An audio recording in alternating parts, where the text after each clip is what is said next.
The signals the coach gives are incredibly important, as they are going to be the stimulus that the pupil looks for when they are fencing and hoping to react correctly.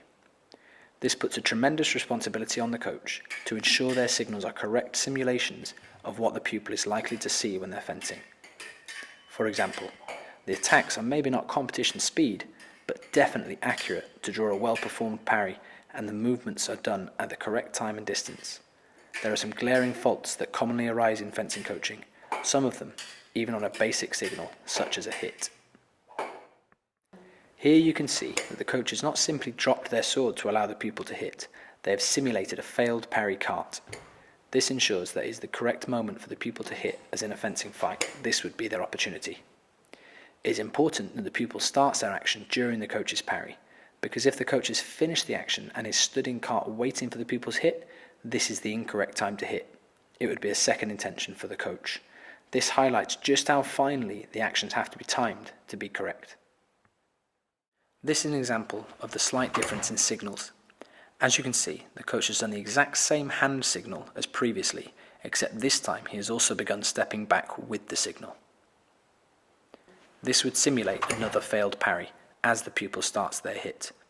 Notices the coach's step back, and the pupil turns their lunge into a step.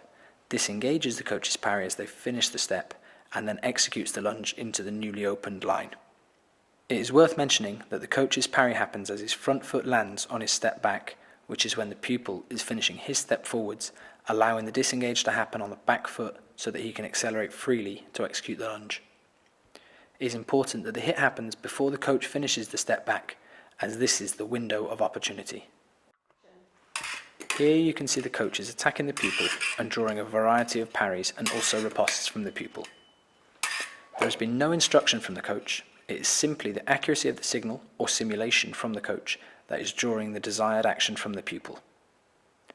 Slight differences in hand position, accuracy of attack, and body position will draw different parries and ripostes from the pupil that are best suited to the action. Obviously, with a less experienced pupil, you would need to highlight why one parry would be better than another here, or with the ripostes. But your position should make it clear to them, and then with understanding, it is just a matter of correct repetition for it to become a natural response, as you can see here. Here you can see that the coach has aimed his attack at the pupil's midsection rather than his chest. This draws a cart parry from the pupil, as circular seeks would not realistically be possible in this situation. Here you can see the angle of the coach's hand at the end of the attack, hand in line with the shoulder. Now you will see that the coach drops his hand slightly to show the pupil an invitation for a direct riposte. You may see this as a false signal. However, in a competitive fight, a fencer is usually in a much lower position than the coach is here due to the commitment of the lunge. Again, this would not be sustainable for a coach, so he uses the angle of his wrist to simulate this. Here you can see that with a seemingly very similar signal or attack from the coach, the pupil has executed a very different action. Let's break down the action and look at those subtle differences. Here you can see that the coach's attack is aimed higher on the pupil's target and close to the sword arm, allowing the pupil to quickly get underneath the coach's sword to clear the blade in circular seekst. The coach's forward body position will have told the pupil that circular seekst will allow for an easier riposte than one attempted from cart. You can also notice the coach's hand position is higher, preventing a riposte to chest. This shows the pupil that the best place to riposte to is actually a target he cannot see, with a flick.